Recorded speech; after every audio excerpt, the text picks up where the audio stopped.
All right, hello. I'm going to quickly talk you through the syllabus. I trust that you can read this yourself, and I know you have multiple videos to watch. So here we go, the syllabus. I think you know who I am at this point. If not, I am Dr. Liz Hathaway. There's my email. That's probably the easiest way to get a hold of me. Office hours and location, you can see there Tuesdays 1 to 4, Wednesdays and Thursdays 1 to 3. So I'm in Metro 106, or I can meet via Zoom, of course. If you want to meet via Zoom, then I'm going to need you to email me beforehand. And I'm not talking 10 minutes beforehand, at least a day in advance, so that I can schedule you in. We have a graduate teaching assistant. Her name is Miss Ashley Montgomery, and her email is there. I may at times send you to her if you have questions about grades.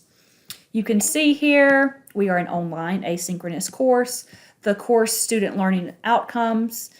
Again, I trust that you can read through those, but I am all about helping you understand the basic theories of health behavior change and actually using those in real world situations.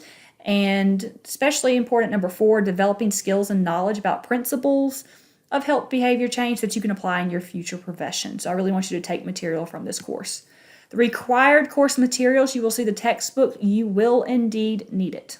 Okay, so you are going to want to get a hold of that. Technology requirements for the course. At this point, you've been in online classes before, so you're probably an expert at this. You've got to have access to Canvas and be able to do typical things that would be asked of a university class. If you have any issues, feel free to reach out to Information Technology, who can help you. COVID absences, you'll see one of these in all of your syllabi this semester, so please check this out. Even though this is an online class, this information still holds for us. Technology support, again, if you have issues, please reach out to the help desk at utc.edu. Student accommodations, please make sure if you have requests that you have contacted the DRC, because they will contact me on your behalf. So course assessments and requirements, this is typically where y'all really perk up to pay attention.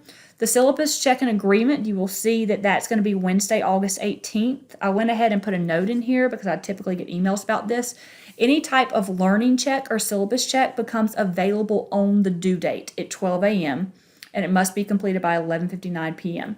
So I've looked at the roster and I've had some of you before, and so you already know that about me, and that's awesome. Others will learn it very quickly. So you will not be able to see this until August 18th. Okay, and then you've got to complete it by 11:59 p.m.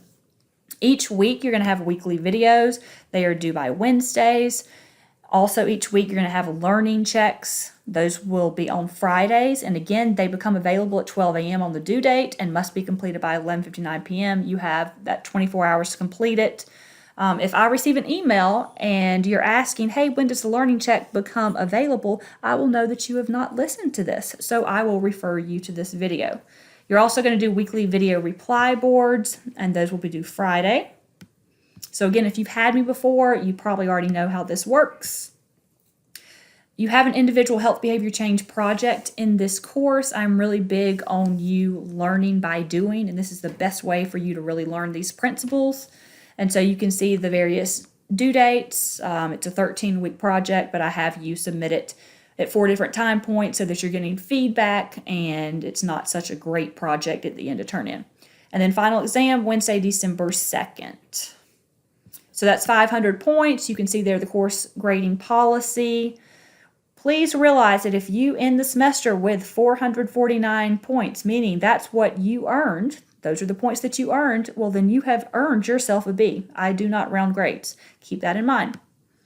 So grading and feedback response time, if it's automatically graded, well, then you're going to get that grade right then. If it's the projects or something that I have to grade or the TA needs to grade, we're going to get it to you within 1 week. Later missing work policy, I do not accept late work unless the Office of Dean of Students contacts me on your behalf.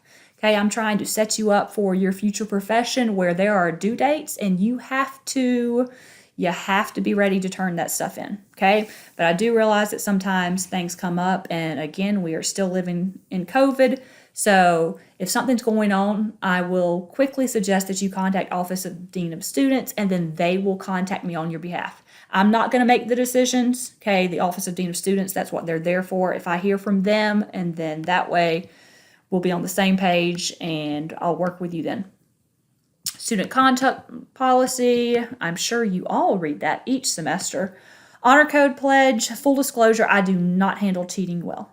Okay, I'm typically pretty laid back, but cheating and disrespect tend to take me to another level. So keep that in mind.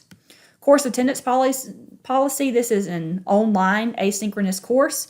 Realize that new material is posted every Monday, and it's got various assignments. Again, the videos are due by Wednesday, and then you have some stuff due on Friday. So attendance is not mandatory, but if you don't turn stuff in on time, that's going to be big old zeros.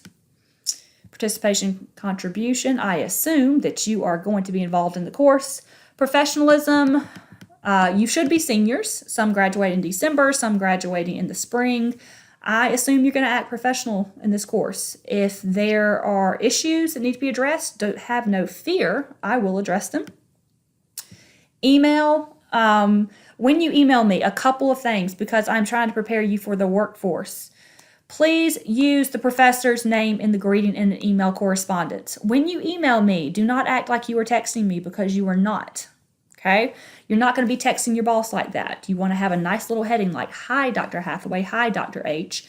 And then you can go ahead and say whatever needs to be said. Keep that in mind. I suggest you do that with all professors, not just me. That's a little bit of a nugget there.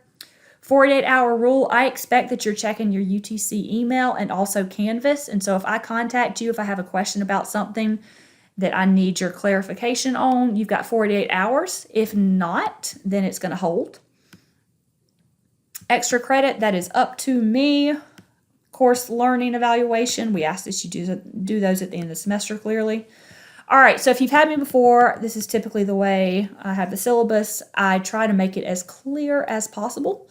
So the week, the dates, the topic, the associated reading, and the assignments are due by 11:59 Eastern Standard Time. For any of you that are not in Eastern Standard Time, realize that's what I'm counting.